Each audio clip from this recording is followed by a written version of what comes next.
The following content is provided under a Creative Commons license. Your support will help MIT OpenCourseware continue to offer high-quality educational resources for free. To make a donation or to view additional materials from hundreds of MIT courses, visit MIT OpenCourseware at ocw.mit.edu.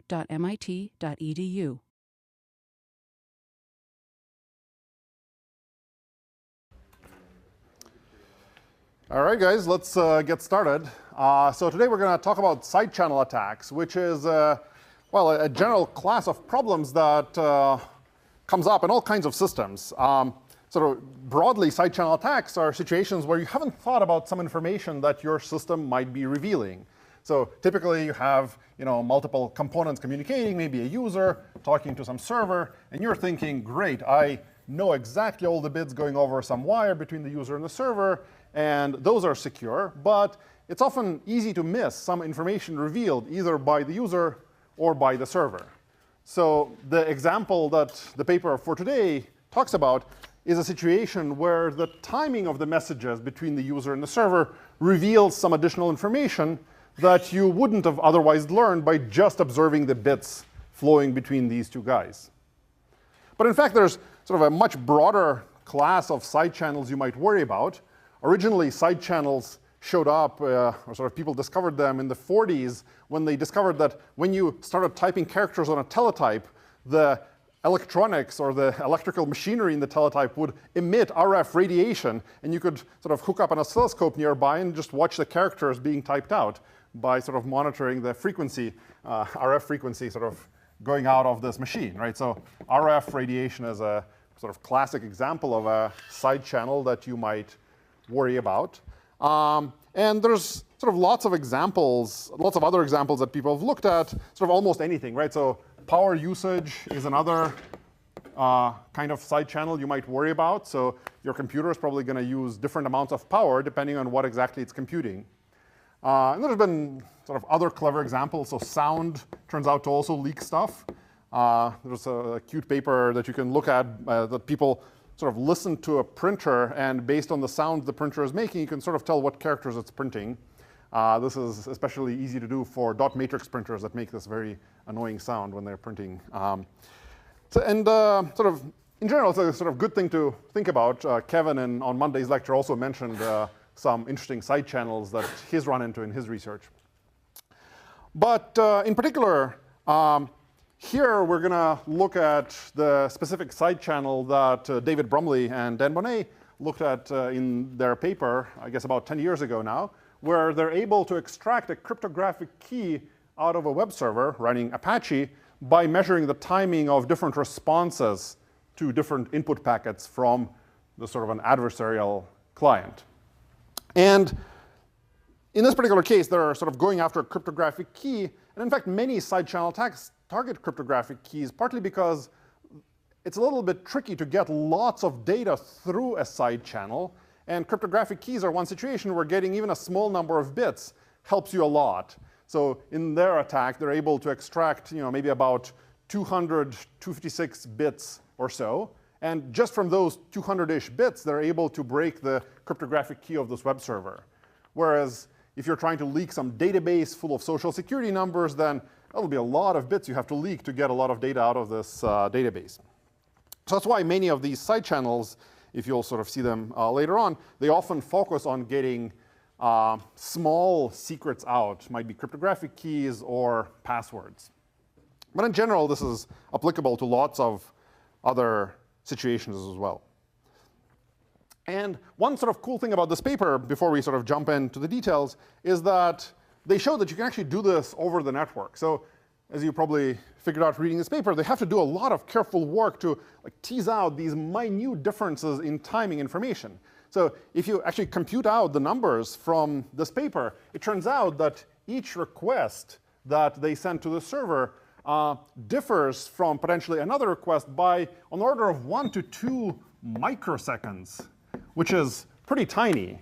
So you have to sort of be quite careful, and over a network, it might be hard to tell whether some server took 1 or 2 microseconds longer to process your request or not.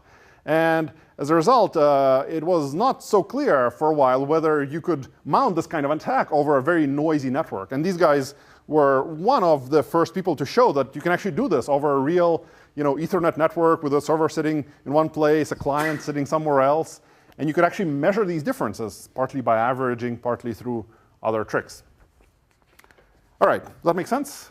So overall side channel stuff. All right, so the plan for the rest of this lecture is we'll first dive into the details of this RSA crypto system that these guys use. And we'll not look at exactly why it's secure or not, but we'll look at how do you implement it, because that turns out to be critical for exploiting this particular side channel. They carefully leverage various details of the implementation to figure out when are some things faster or slower. And then we'll sort of pop back out once we understand how RSA is implemented. Then we'll come back and figure out how do you attack it? How do you attack all these different optimizations that RSA has? Sounds good? All right. So I guess let's start out by looking at the high-level plan for RSA. So RSA is a pretty widely used public key crypto system. We sort of mentioned these guys a couple of weeks ago in general, in certificates, in the context of certificates. But now we're going to look at actually how it works. So typically, there's three things you have to worry about. So there's generating a key, encrypting, and decrypting. So for RSA, the way you generate a key is you actually pick two large prime integers. So you're going to pick two primes, P and Q. And in the paper, these guys focus on P and Q, which are about 512 bits each. So this is typically called 1024-bit RSA because the resulting product of these primes, which we're going to use in a second, is a 1000-bit integer number. These days, that's probably not a particularly good choice for the size of your RSA key because it makes it relatively easy for attackers to factor this. Not trivial, but certainly viable. So if 10 years ago, this seemed like a potentially sensible parameter. Now, if you're actually building a system, you should probably pick a 2,000 or 3,000 or even 4,000-bit RSA key. But that's what sort of RSA key size means, is the size of these primes. And then, for convenience, we're going to talk about the number n, which is just the product of these two primes, p times q. All right, so now we know how to generate a key. Now we need to figure out, well, this is at least part of a key.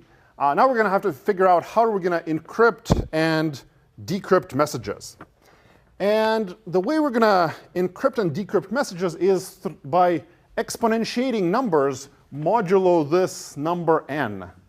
So it seems a little weird, but let's sort of go with it for a second. So if you want to encrypt a message, then we're going to take a message m and transform it into m to the power e mod n. So e is going to be some exponent. We'll talk about how to choose it in a second.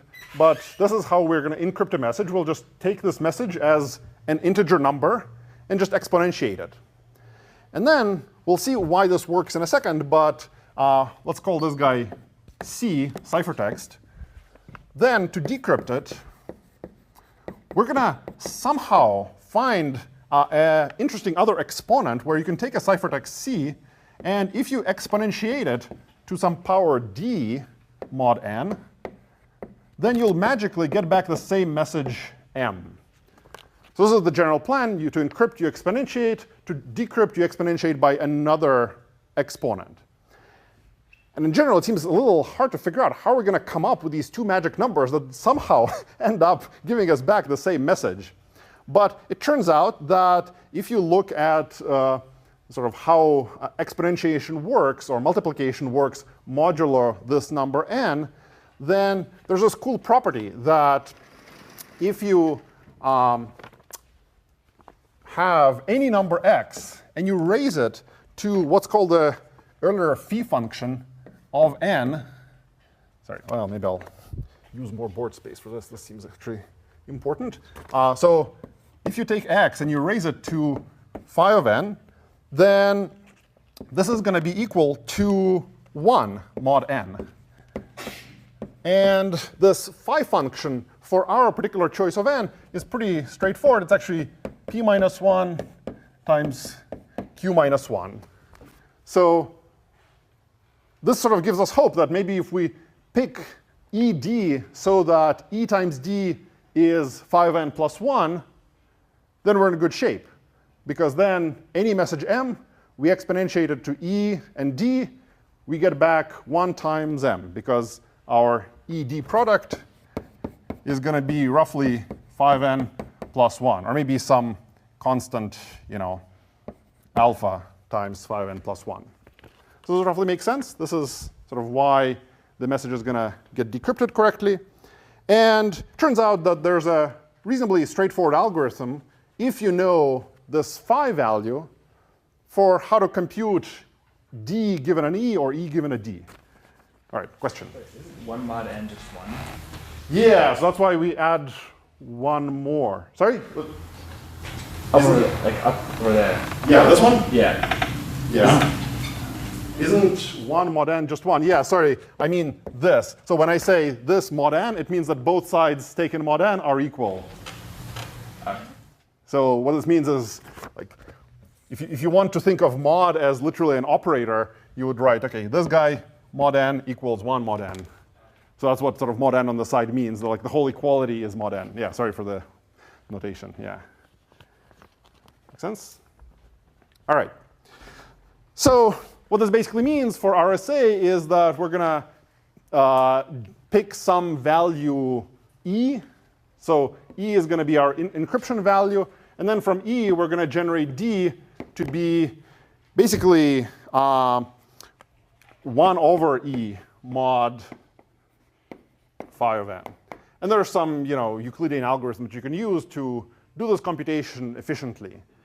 But in order to do this, you actually have to know this phi of n, which requires knowing the factorization of our number n into P and Q.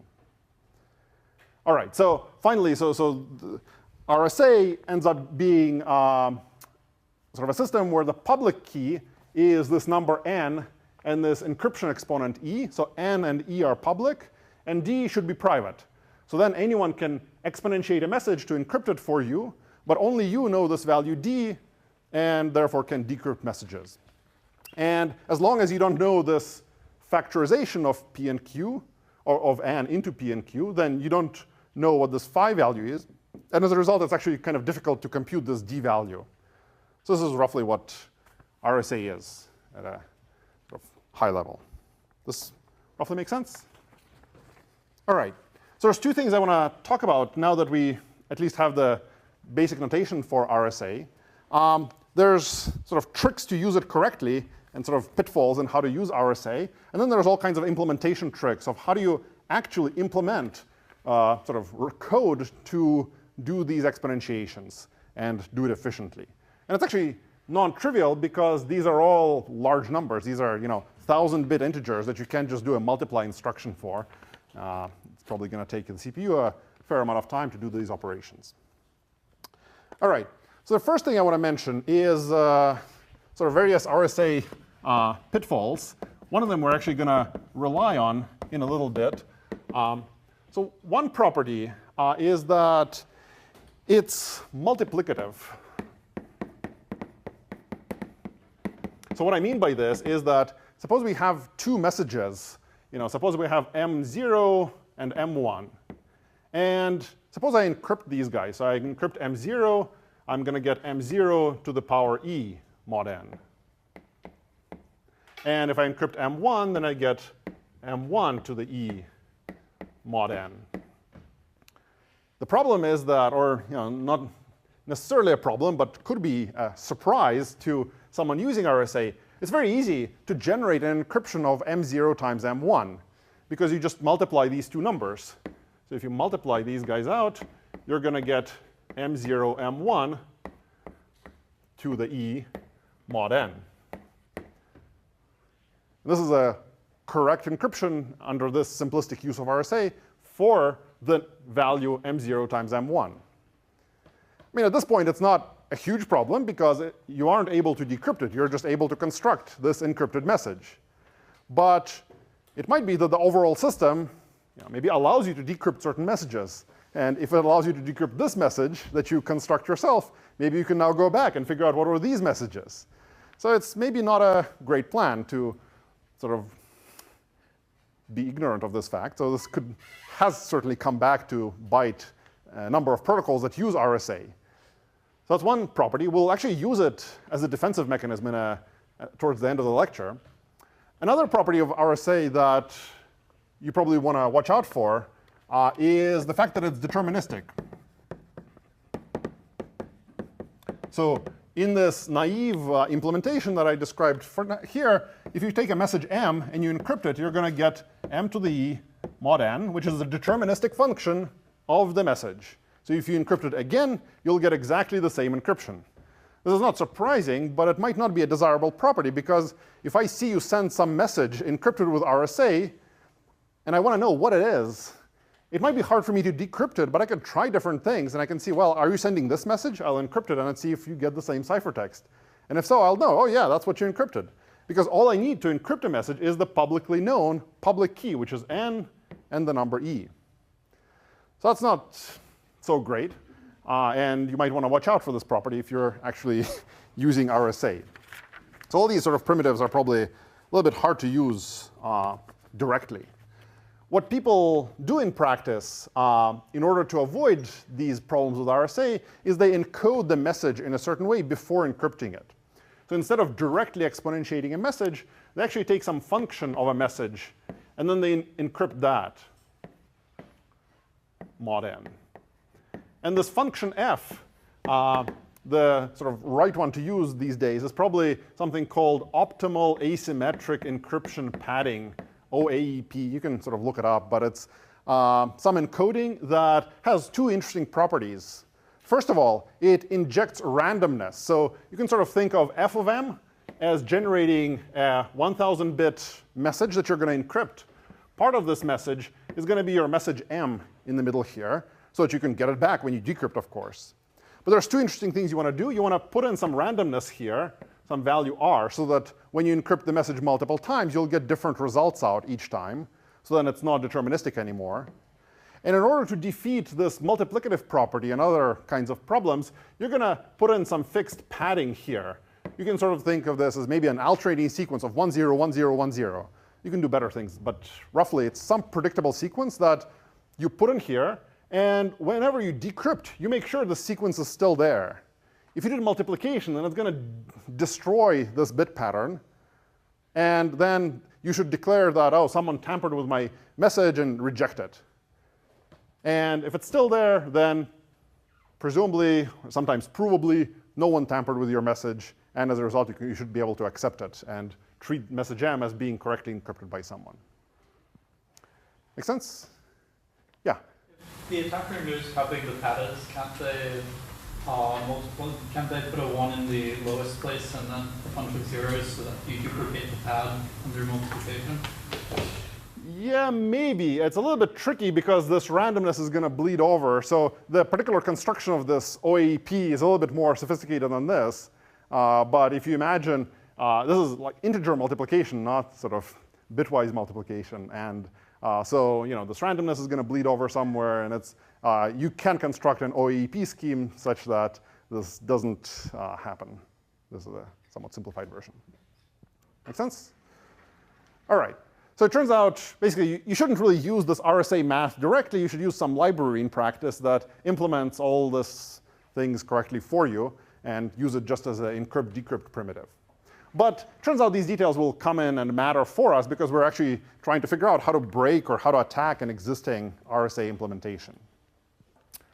So in particular, the attack from this paper is going to exploit the fact that the server is going to check for this padding when they get a message. So this is how we're going to time how long it takes a server to decrypt. We're going to send some random message or some carefully constructed message, but the message wasn't constructed by taking a real m and encrypting it. We're going to construct a careful ciphertext integer value. And the server is going to decrypt it. It's going to decrypt to some nonsense. And the padding is going to not match with a very high probability. And immediately, the server is going to reject it. And the reason this is going to be good for us is because it'll tell us exactly how long it took the server to get to this point, to just do the RSA decryption, get this message, check the padding, and reject it. So that's what we're going to be measuring in this attack from the paper. That makes sense? So there's some integrity component to the message that allows us to time the decryption leading up to it. All right. So now let's talk about how do you actually implement RSA. So the core of it is really this exponentiation, which is not exactly trivial to do, as I was mentioning earlier, because all these numbers are very large integers. So the message itself is going to be, at least in this paper, a 1,000-bit integer. And the exponent itself is also going to be pretty large. The encryption exponent is at least well known, but the decryption exponent better be also a large integer, also on the order of 1,000 bits. So if you have a 1,000-bit integer, you want to exponentiate it to another 1,000-bit integer power, modulo some other 1,000-bit integer n. That's going to be a little messy if you just do the naive thing. So almost everyone has lots of optimizations in their RSA implementations to make this go a little bit faster. And there's sort of four optimizations that matter for the purpose of this attack. There's actually more tricks that you could play, but the most important ones are these. So first, there's something called the Chinese remainder theorem, or CRT. And just to remind you from like grade school or something, high school maybe, what this remainder theorem says, it actually says that if you have two numbers, and so if you have some value x, and you know that x is equal to a1 mod p, and you know that x is equal to a2 mod q, where p and q are prime numbers, and this is this modular equality applied to the whole equation, then it turns out that there's a unique solution to this mod pq. So there's some x equals to some x prime mod pq. And in fact, there's a unique such x prime, and it's actually very efficient to compute. So the Chinese remainder theorem sort of also comes with an algorithm for how do you compute this unique x prime that's equal to x mod pq, given the values a1 and a2 mod p and q, respectively. That make sense, roughly? OK, so how could you use this Chinese remainder theorem to speed up modular exponentiation? So the way this is going to help us is that, if you notice, all the time we're doing this computation of some bunch of stuff modulo n, which is p times q. And the Chinese remainder theorem says that if you want the value of something mod p times q, it suffices to compute the value of that thing mod p and the value of that thing mod q, and then use the Chinese remainder theorem to figure out the unique solution to what this thing is mod p times q. All right, why is this faster? Seems like you're basically doing the same thing twice, and then some more work to recombine it. Is this going to save anything? Yeah? If p and q are small enough to fit inside machine size types? Well, they're certainly smaller. They're not that small, right? So n is 1,000 bits. P and q are both 500 bits. So they're not quite to the machine word size yet. But it is going to help us, because most of the stuff we're doing in this computation is all these multiplications. And roughly, multiplication is quadratic in the size of the thing you're multiplying. Because the sort of grade school method of multiplication, you take all the digits and you multiply by all the other digits in the number. And as a result, doing exponentiation and multiplication is roughly quadratic in the input size. So if we shrink the value of p, we basically go from 1,000 bits to 512 bits. We've reduced the size of our input by 2. So this means that all this multiplication exponentiation is going to be roughly 4 times cheaper. So even though we do it twice, each time is 4 times faster. So overall, the CRT optimization is going to give us basically a 2x performance boost for doing any RSA operations, both on the encryption and decryption side. That make sense, roughly? All right. So that's the sort of first optimization that most people use. The second thing that most implementations do is a technique called sliding windows.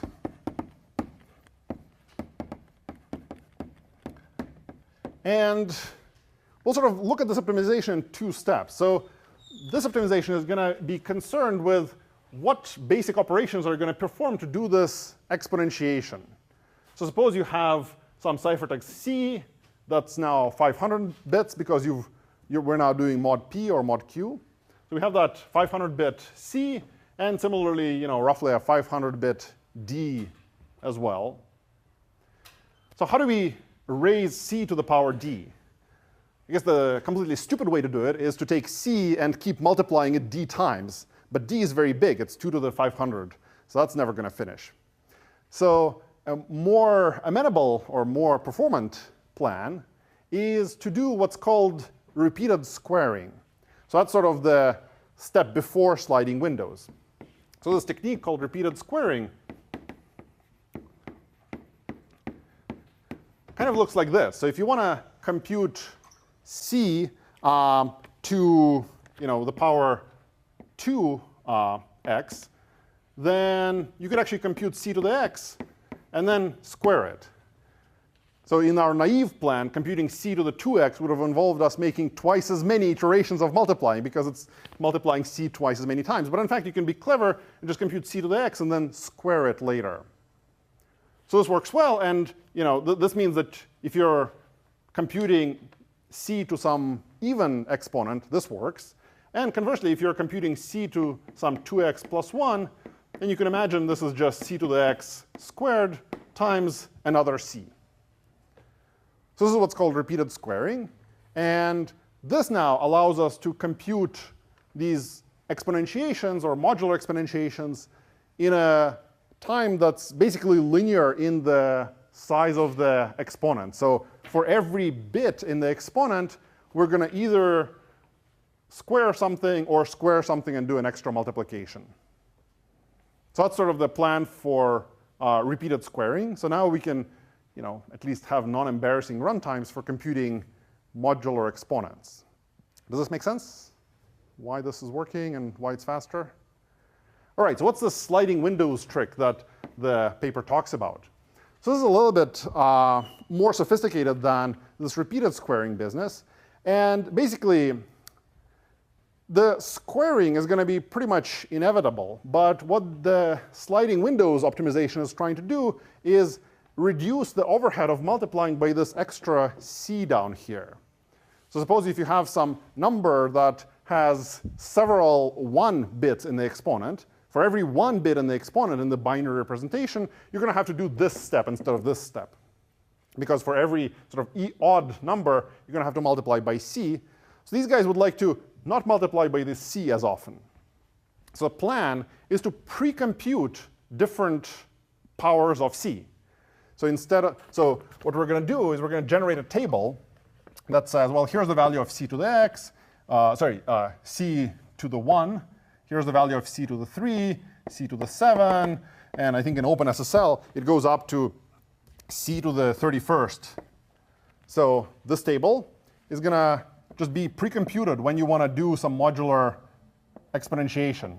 You're going to pre-compute all the slots in this table. And then when you want to do this exponentiation, instead of doing the repeated squaring and multiplying by this c every time, what you're basically going to do is use a different formula. It says, well, if you have c to the 32x plus some y, well, you can do c to the x. And you can do repeated squaring, very much like before. This is to get to 32. There's like 5 powers of 2 here, times c to the y. And c to the y you can get out of this table. So you can see that we're doing the same number of squarings as before here, but we don't have to multiply by c as many times. You're going to fish it out of this table and do several multiplies by c for the cost of a single multiply. This make sense? Yeah? How do you determine x and y in the first place?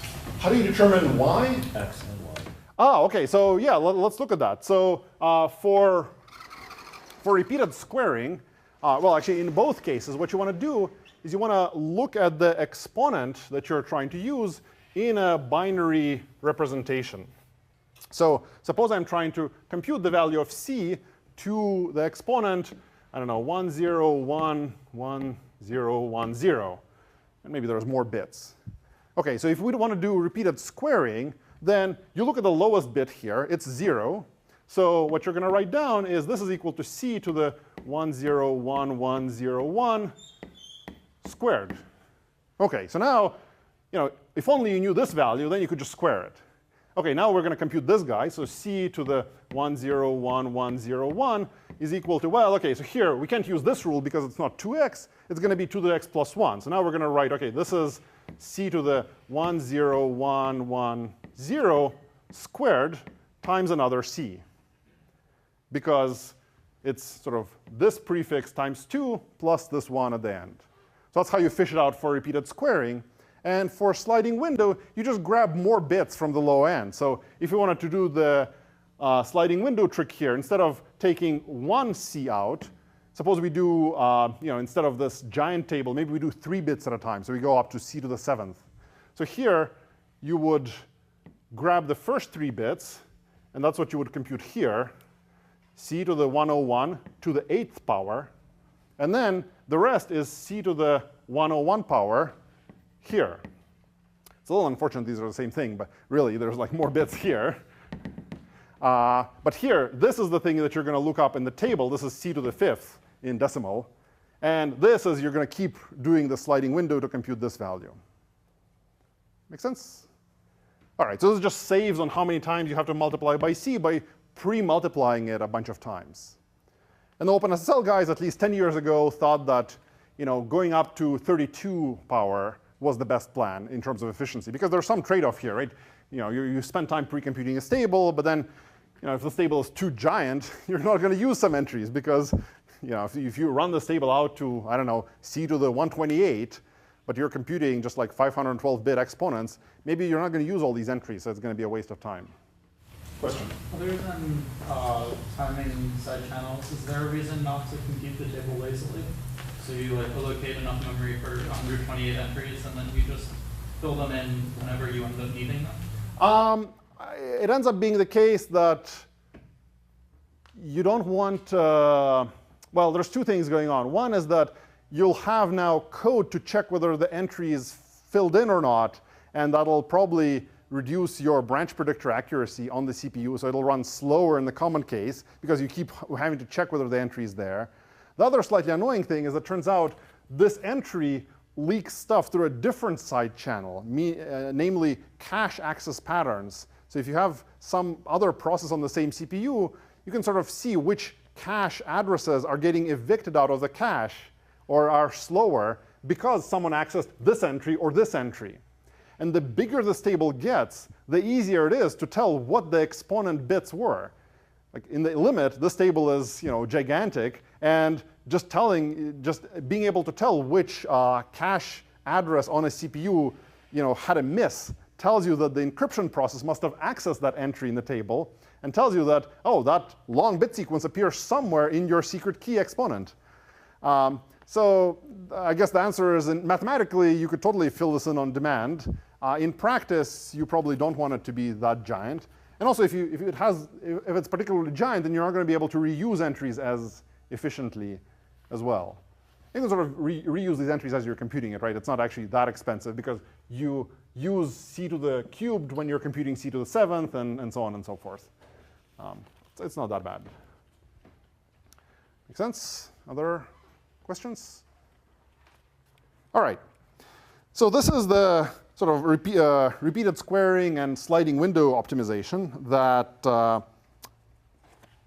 OpenSSL implements, still does. I don't actually know whether they still have the same size of the sliding window or not, but it does actually give you a fair bit of speed up. So before, you had to square for every bit in the exponent, and then you'd have to have a multiply for every 1 bit. So if you have a 500-bit exponent, then you're going to do 500 squarings, and on average, roughly 256 multiplications by c. So with sliding windows, you're going to still do the 512 squarings, because there's no sort of getting around that. But instead of doing 256 multiplies by c, you're going to hopefully do way fewer, maybe something on the order of like 32 maybe multiplies by some entry in this table. So that's sort of the general plan. Or that's why it's sort of saves something. Not as dramatic as CRT, not 2x, but could save you like close to 1.5x maybe. Well, depending on exactly what the numbers look like. Make sense? Other questions about this? All right. So these are the sort of relatively easier optimizations. And then there's two sort of clever tricks playing with numbers for how to do just a multiplication more efficiently. So the first one of these optimizations that we're going to look at, I think I'll erase this board, is called this Montgomery representation. And we'll see in a second why it's particularly important for us.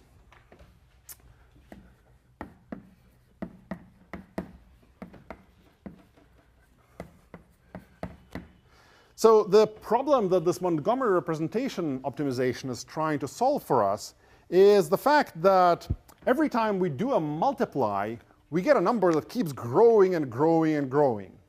In particular, both or in sliding windows or in repeated squaring, actually, when you square, you do multiply two numbers together. When you multiply by c to the y, you multiply two numbers together.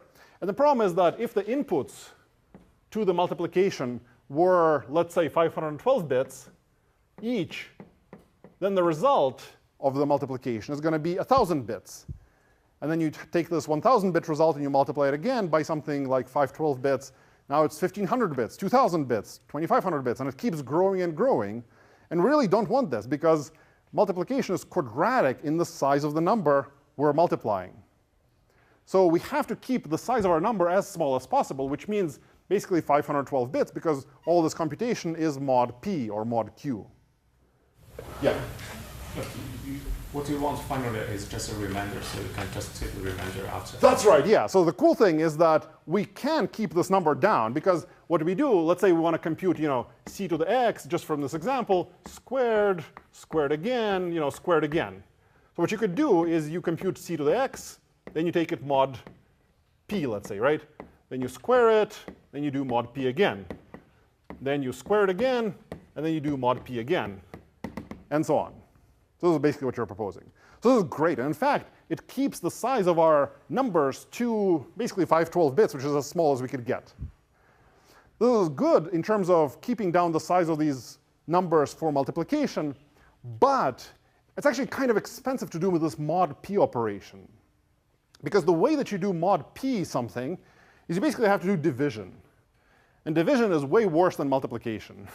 I'm not going to go through sort of the various algorithms for division, but it's really slow. You really want to avoid division as much as possible, because it's not even just sort of a straightforward quadratic thing. You have to do some approximation algorithm, sort of like Newton's method of some sort, and just keep iterating. It's going to be slow. And in the naive implementation, this actually turns out to be the slowest part of doing multiplications. The multiplication is cheap, but then doing mod p or mod q to bring it back down in size is going to be actually more expensive than the multiply. So that's actually kind of a bummer. So the way that we're going to get around this is by doing this multiplication in this clever other representation. And I'll sort of show you the trick here.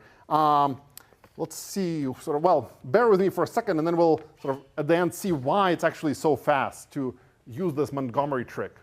And the basic idea is to represent numbers. So these are like regular numbers that you might actually want to multiply. And we're going to have a different representation for these numbers called the Montgomery representation. And the representation is actually very easy. We just take the value a and we multiply it by some magic value r. I'll tell you what this r is in a second, but let's first figure out if we picked some arbitrary value r, what's going to happen here. So we take two numbers, a and b. Their Montgomery representations are, sort of expectedly. A is AR, B is BR. And if we want to compute the product of A times B, well, in Montgomery space, you can also multiply these guys out. You can take AR, multiplied by BR, and what you get here is AB times R squared. So there's two R's now.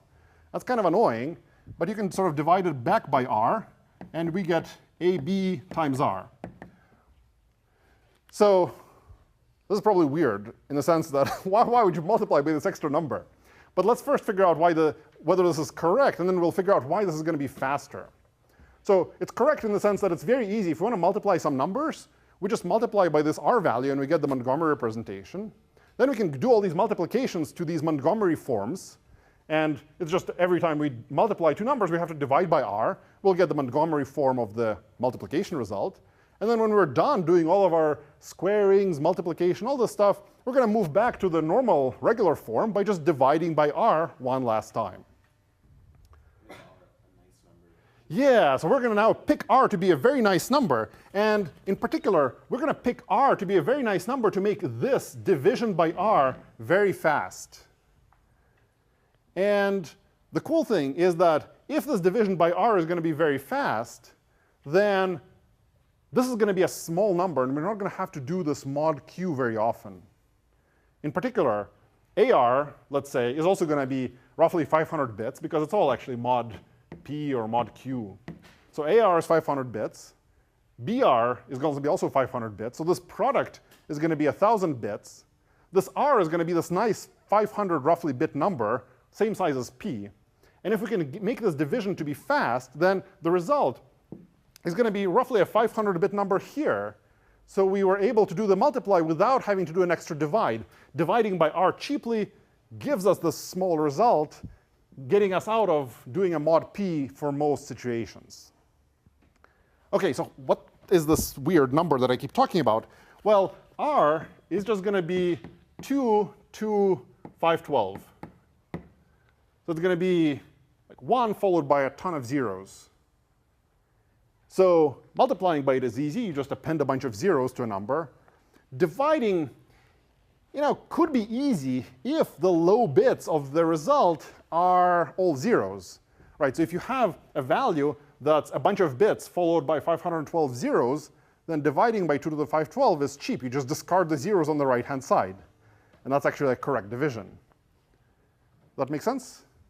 So a slight problem is that we actually don't have the zeros on the right-hand side when we do this multiplication. We're going to get, these are like real 512-bit numbers with all the 512 bits used.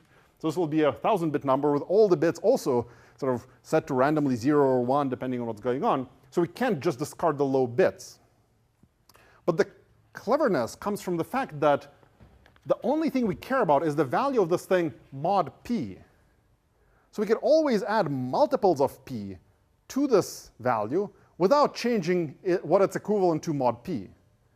And as a result, we can add multiples of p to get the low bits to be all zeros. So let's look through some simple examples. I'm not going to write out 512 bits on the board, but suppose that here's a sort of a short example. Suppose that we have a situation where our value r is 2 to the 4th.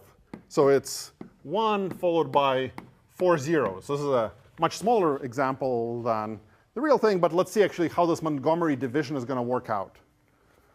So suppose we're going to try to compute stuff mod q, where q, let's say, is maybe 7. So this is 1, 1, 1 in binary form. And what we're going to try to do is maybe we did some multiplication, and this value AR times BR is equal to this binary representation 1, 1, 0, 1, 0.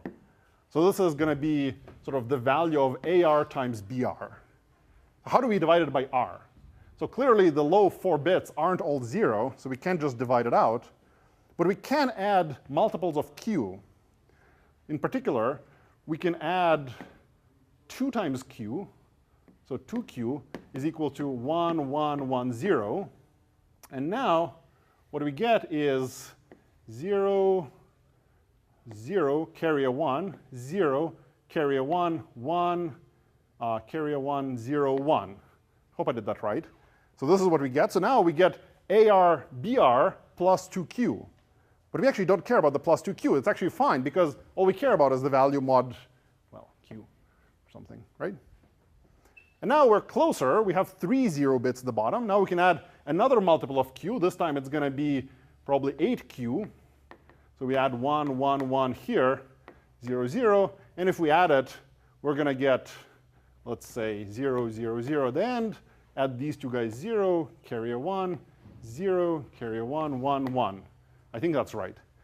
But now we have our original AR, BR plus 2q plus 8q is equal to this thing. And finally, we can divide this thing by r very cheaply, because we just discard the low 4 zeros. Make sense? Question? ARVR always going to end in, I guess, 1024 zeros? No, and the reason is that okay, here's the thing that's maybe confusing. A was, let's say, 512 bits. Then you multiply it by r. So here, you're right. This value is a 1,000-bit number, where the high bit is a, the high 512 bits are a, and the low bits are all zeros. But then you're going to do it mod q to bring it down, to make it smaller. And in general, this is going to be the case, because it only sort of has these low zeros the first time you convert it. But after you do a couple of multiplications, they're going to be arbitrary bits. So these guys, right, so yeah, I really should have written, mod q here. And you compute this mod q as soon as you do the conversion to keep the whole value small. Make sense? Other question? Yeah, so the initial conversion is expensive, or at least it's as expensive as doing a regular modulus during the multiplication. The cool thing is that you pay this cost just once when you do the conversion into Montgomery form. And then, instead of converting it back at every step, you just keep it in Montgomery form. So remember that in order to do an exponentiation to an exponent which has 500 bits, we were saying we're going to have to do, over 500 multiplications, because we have to do at least 500 squarings plus then some.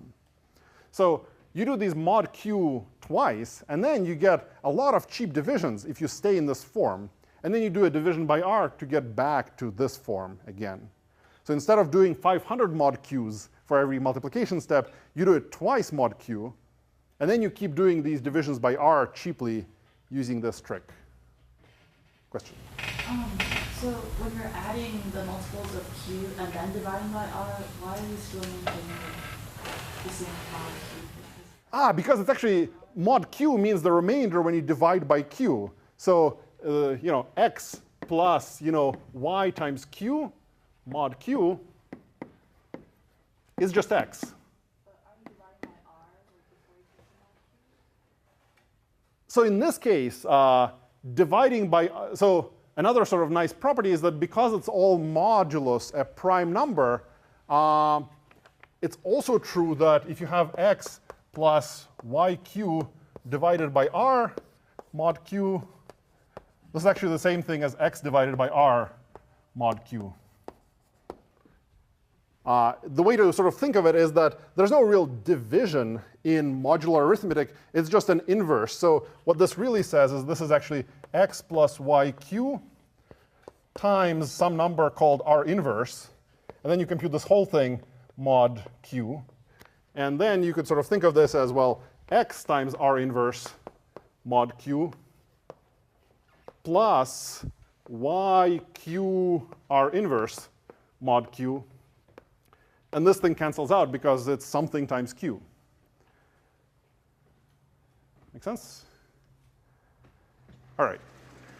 And there's some closed form for this thing. So here I did it like bit by bit. OK, well, 2q, then 8q, et cetera. There's actually a nice closed formula that you can compute.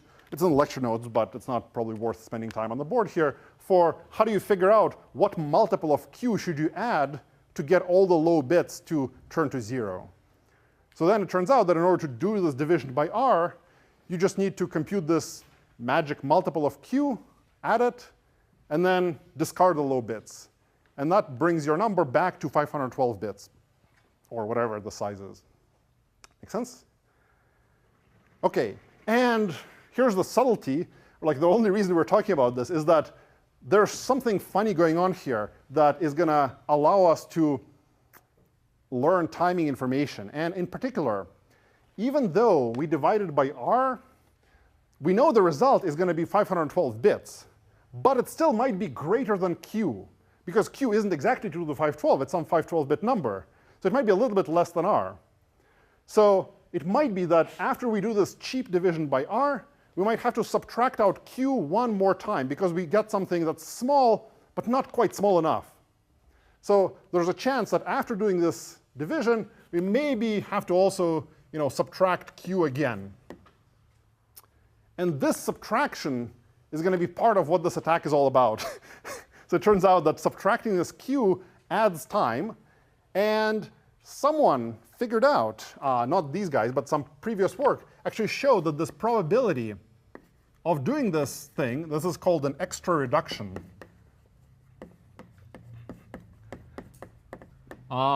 This probability sort of depends on the particular value that you're exponentiating.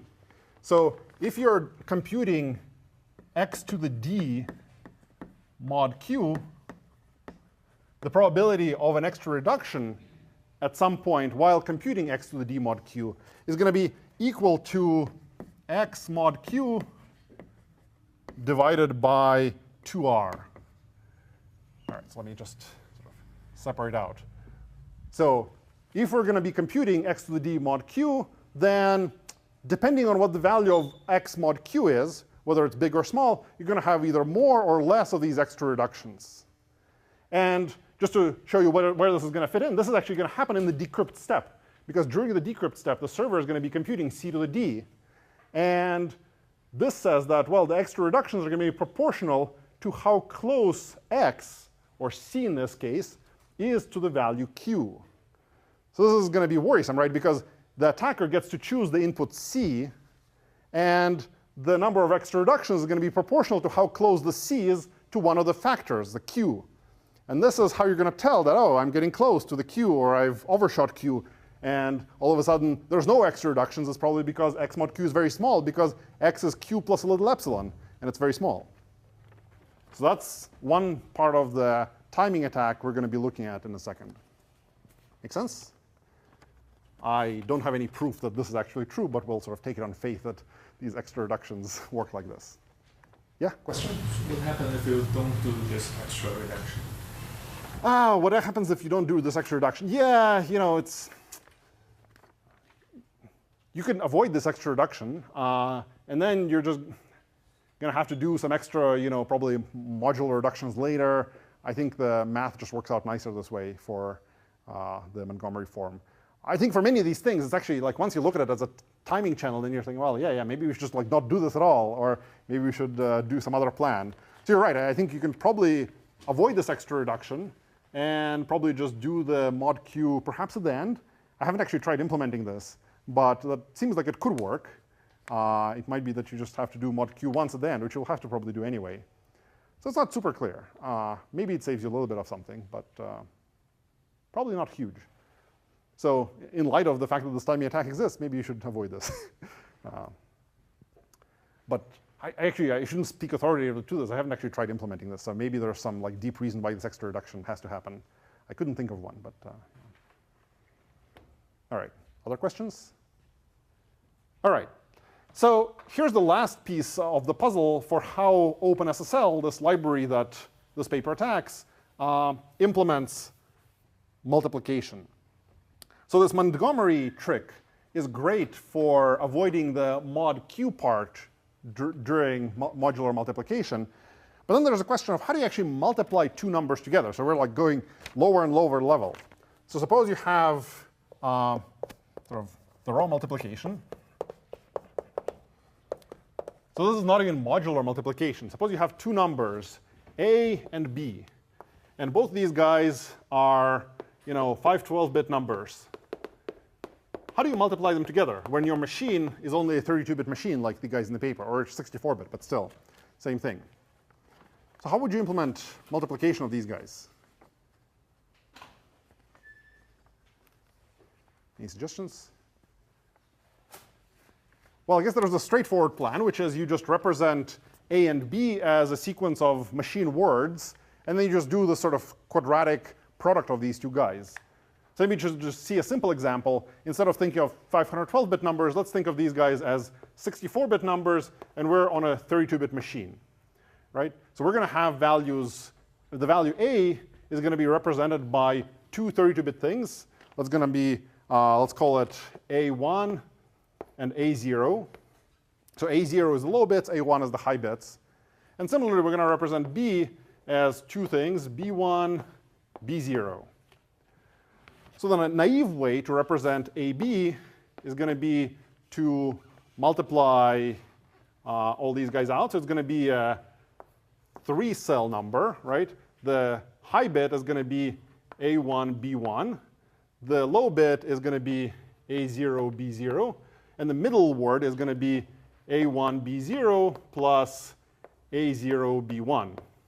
So this is how you do the multiplication, right? Make sense? Yeah, question? So I was going to say, so you're getting to like using Karatsuba's method? Yeah, so this is sort of like a clever method alternative for doing multiplication, which doesn't involve 4 steps. So here we had to do 4 multiplications. There's this clever other method, Karatsuba. I don't know, do they teach it in like 601 or something these days? 042, excellent, yeah. So it's a very nice method, and almost every cryptographic library implements it. For those of you that, I guess, weren't undergrads here, since we have grad students, maybe they haven't seen Karatsuba, I'll just sort of write it out on the board. It's sort of a clever thing the first time you see it. And what you can do is basically compute out 3 values. You're going to compute A1, B1. You're going to also compute A1 minus B0 times B1 minus, A1 minus A0, B1 minus B0, and A0, B0. And this does 3 multiplications instead of 4. And it turns out you can actually reconstruct this value from these 3 multiplication results. And the particular way you do it is sort of this is going to be the, well, here, let me write it out in a different form. So we're going to have 2 to the 64 times, 2 to the 64 plus 2 to the 32 times A1, B1 plus 2 to the 32 times minus that little guy in the middle, A1 minus A0, B1 minus B0. And finally, we're going to do 2 to the 32 plus 1 times A0, B0. And it's a little messy, but actually if you work through the details, you'll end up convincing yourself, hopefully, that this value is exactly the same as this value. It's a little clever, but nonetheless, it saves you 1 multiplication. And the way you apply this to doing much larger multiplications is that you just recursively keep going down. So if you had 512-bit values, you could break it down to 256-bit multiplication. You do 3 256-bit multiplications. And then each of those you're going to do using the same Karatsuba trick recursively. And eventually you'll get down to machine size, which you can just do with a single machine instruction, and then sort of reconstruct the value at the top. This make sense? So what's the timing attack here? How do these guys exploit this Karatsuba multiplication? Well, it turns out that OpenSSL worries about basically 2 kinds of multiplications that it might need to do. One is a multiplication between 2 large numbers that are about the same size.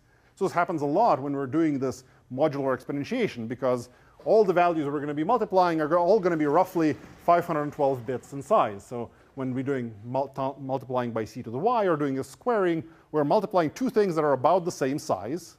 And then this Karatsuba trick makes a lot of sense, because instead of computing stuff in times squared of the input size, Karatsuba is roughly n to the 1.58, something like that. So it's much faster.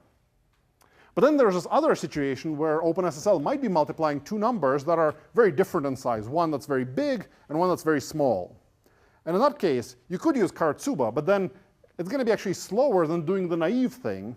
Suppose you are trying to multiply a 512-bit number by a 64-bit number. You'd rather just do the straightforward thing where you just multiply by each of the things in the 64-bit number. That's 2n instead of n to the 1.58 something.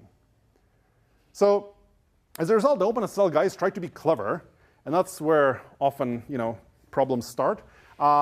They decided that they'll actually switch dynamically between this Karatsuba efficient thing and this sort of grade school method of multiplication here. And their heuristic was basically, if the 2 things you're multiplying are exactly the same number of machine words, so they basically have the same number of bits up to 32-bit units, then they're going to do Karatsuba. And if the two things that are multiplying have a different number of 32-bit units, then they'll do the quadratic or sort of straightforward, regular, normal multiplication.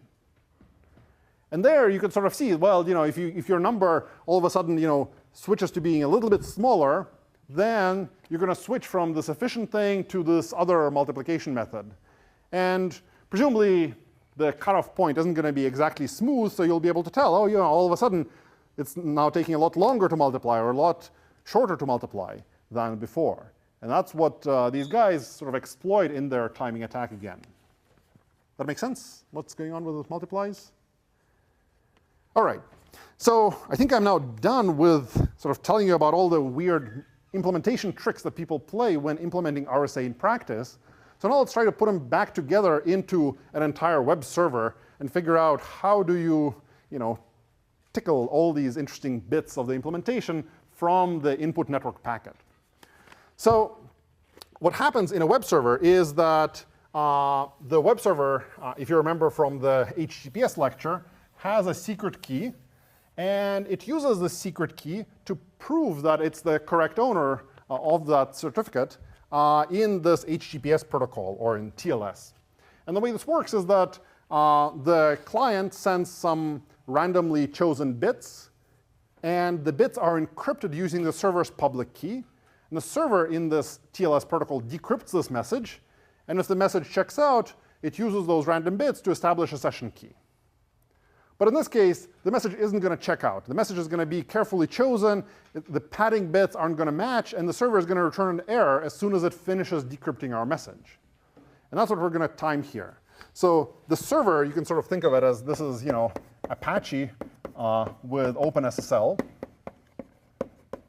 It's going to get a message from the client. And you can sort of think of this as a ciphertext C or a hypothetical ciphertext that the client might have produced.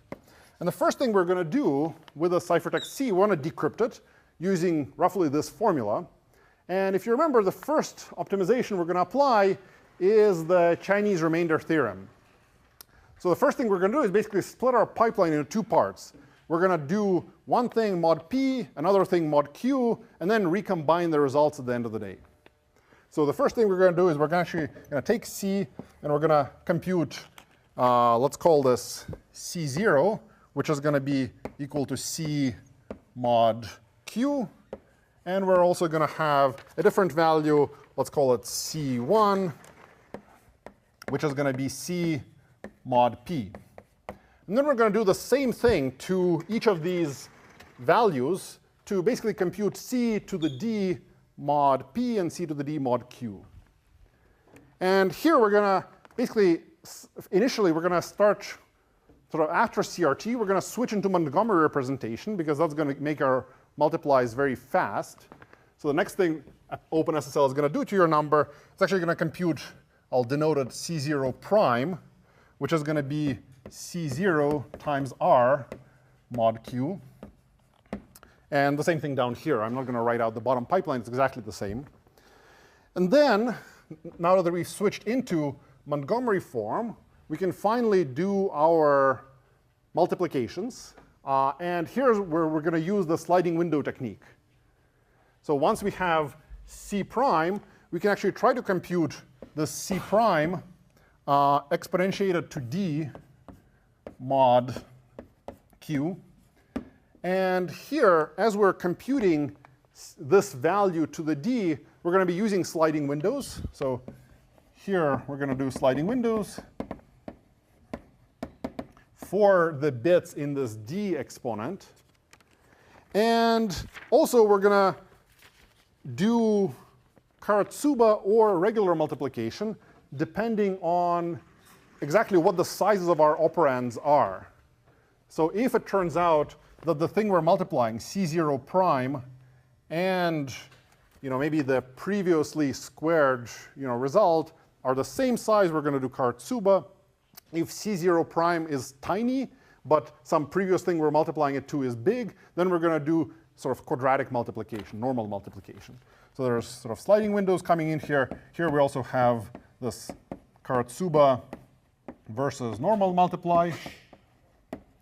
And also in this step, the extra reductions come in, because at every multiply, the extra reductions are going to be proportional to the thing we're exponentiating mod q. So just to sort of plug in that formula over here, the probability of extra reduction is going to be proportional to the value of C0 prime mod q divided by 2r.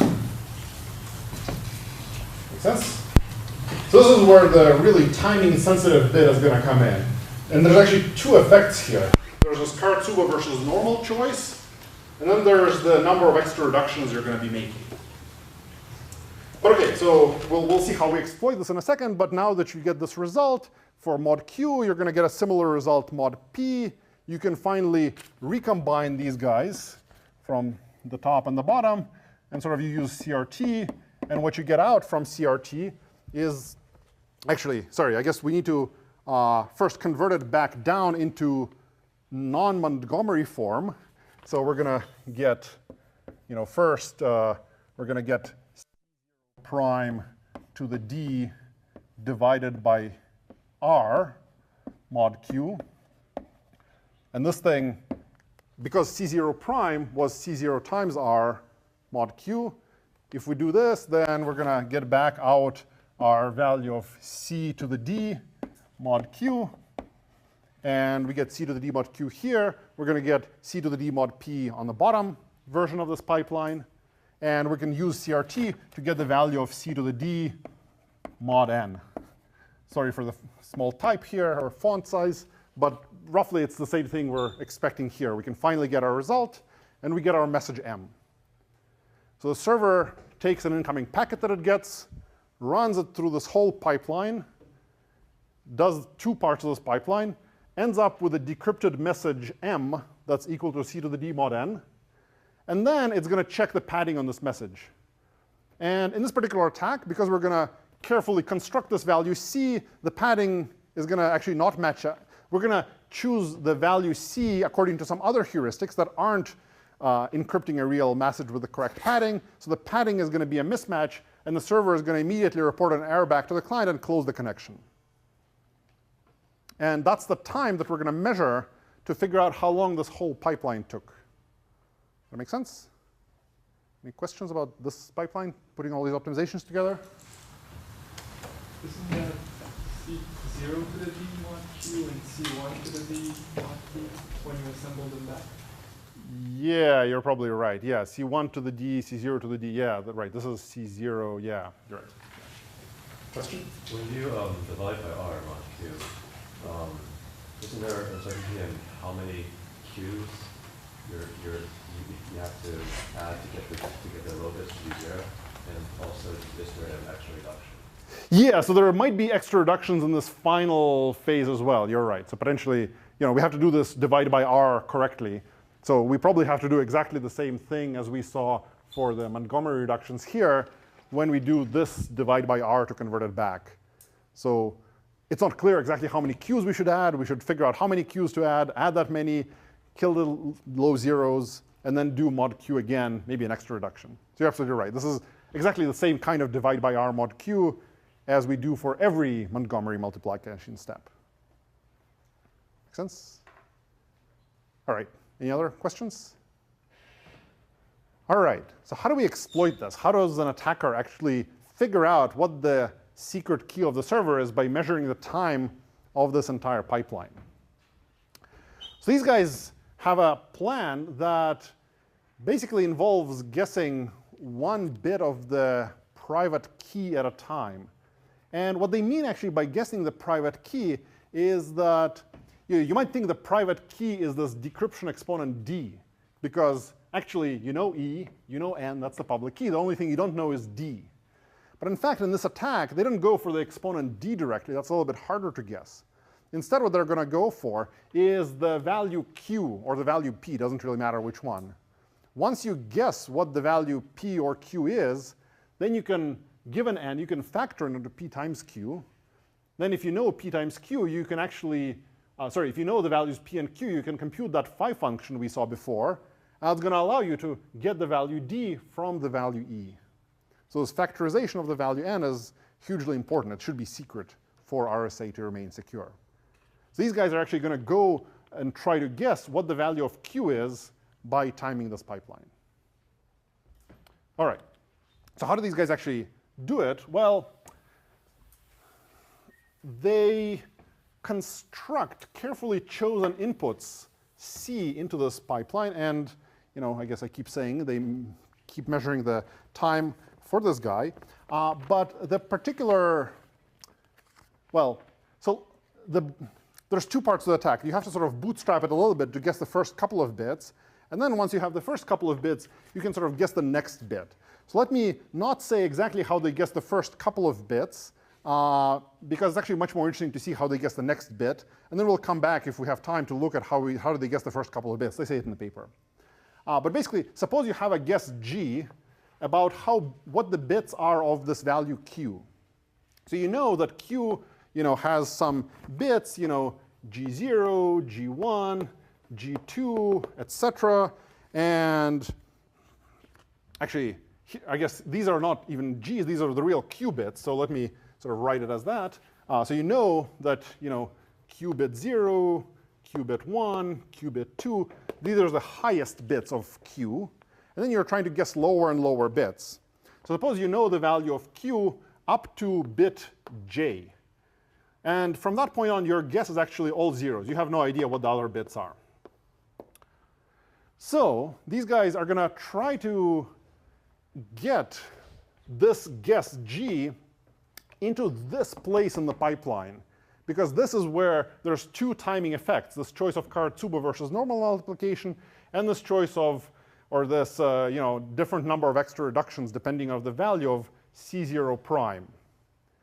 So they're going to actually try to get two different guess values into that place in the pipeline, one that looks like this, and one that they call G high, which is all the same high bits, Q2, Qj, and for the next bit, which they don't know, guess G is going to have 0, G high is going to have a bit 1 here, and all zeros later on.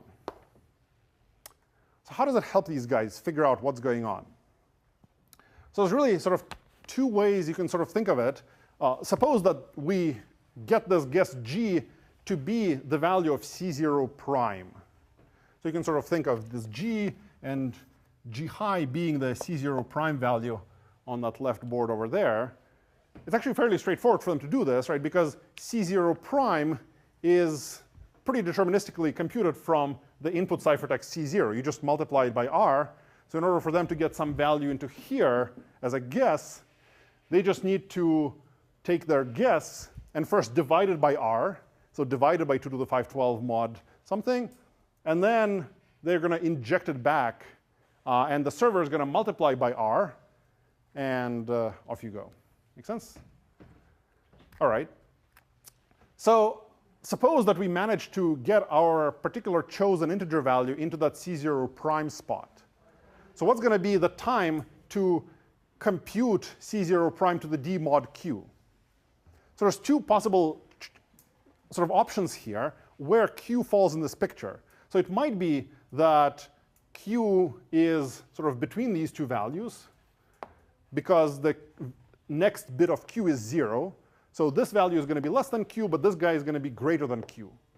So this happens if the next bit of q is 0. Or it might be that q lies above both of these values if the next bit of q is 1.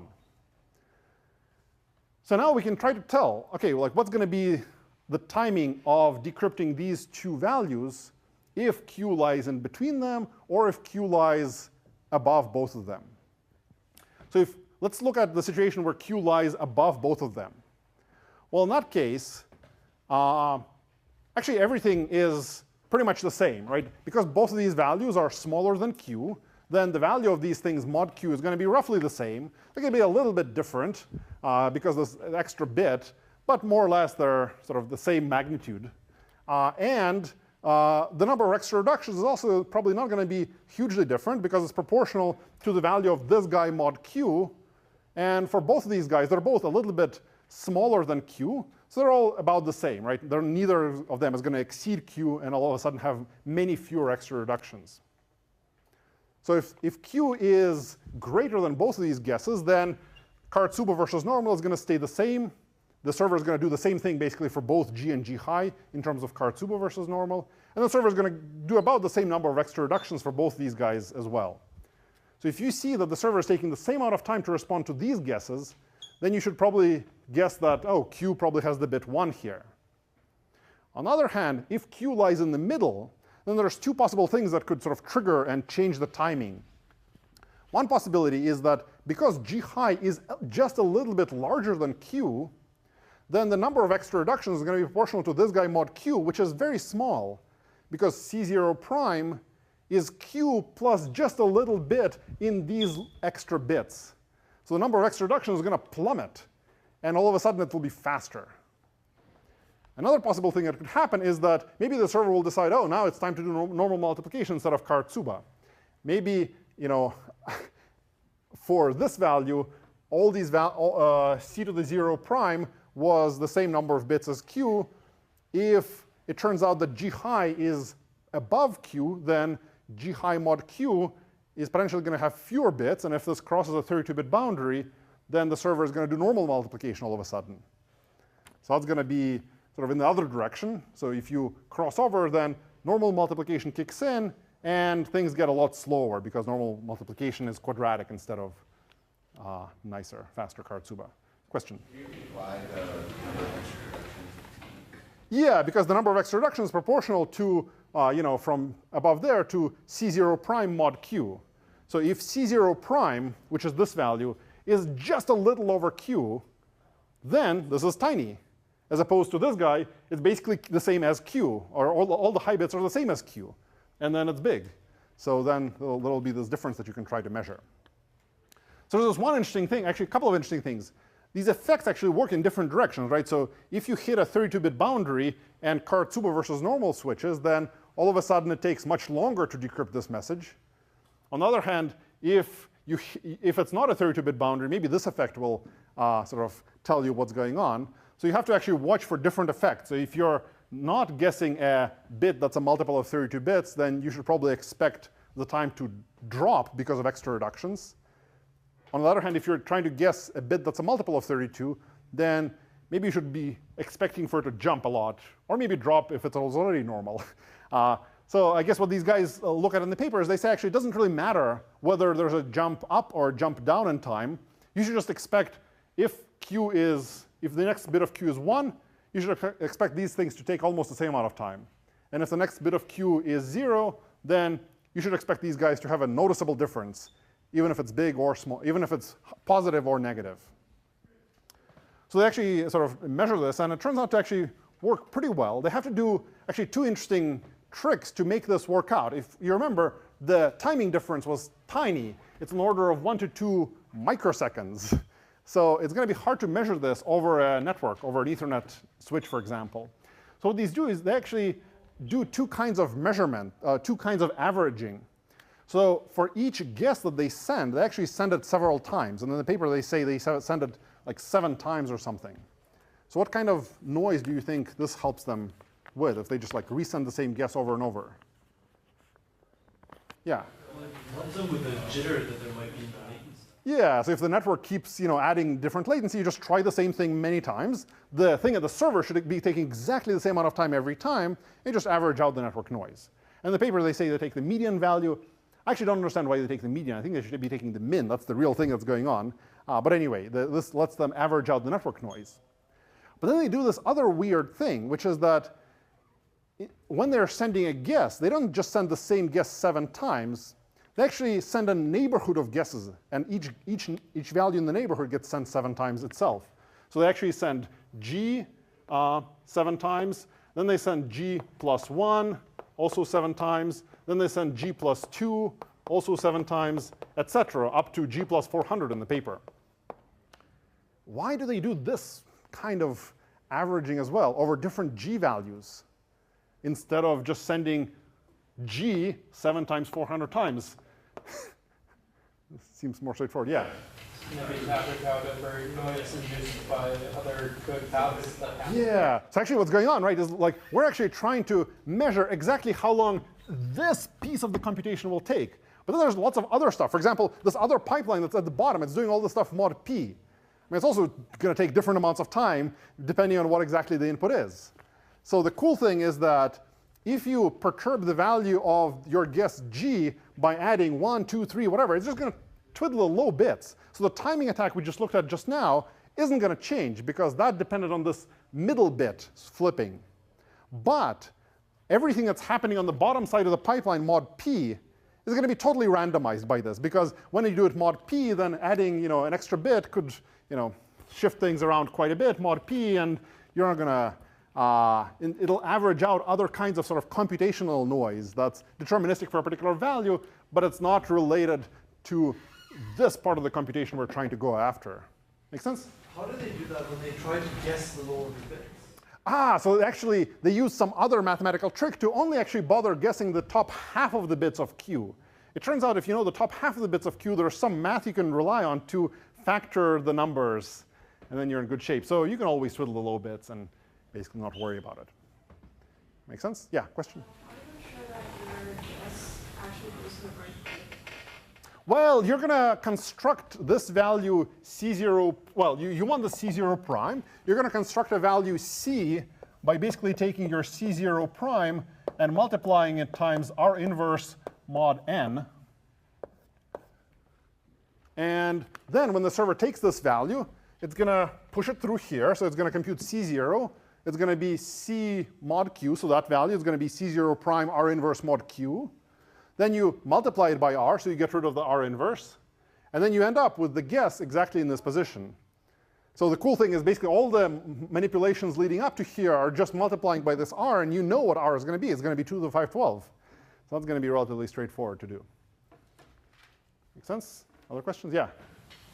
Could we just cancel out timing from the bottom of the pipeline by making change the value of multiple of p? Well, if you knew P, you'd be in business. Yeah, so that's the thing, yeah. So you don't know what P is, but you just want to sort of randomize it out. Yeah, that's what's going on, yeah. Other questions? All right, well, we ran over a little bit, but thanks for sticking around. So we'll start talking about other kinds of problems next week. See you guys then.